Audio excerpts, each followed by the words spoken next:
21 ғасыр. Не көп тойхана көп, не көп ресторан көп. Неге именно палаткада? Мам, сіз неге түсінбейсіз? Олар бар болып қызғанғаннан тығып отырған жоқ қой. Онда неге Райылда той жасап, тәуекел мүслім той жүргізеді деп елге өтірік айтады?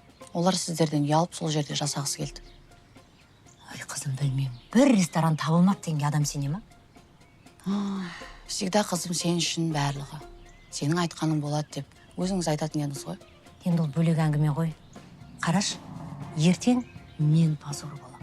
Мен пазор болам. Қаншама қонақ келе жатыр. Болат ағаң келе жатыр Астанадан. Ұят емес пе? Сіздердің тойларыңыз қайда өтті?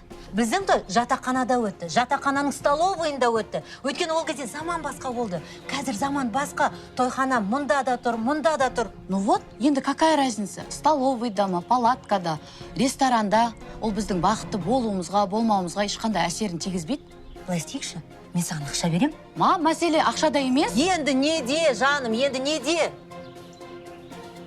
Той палаткада өтеді, мен сіздерді күтемін.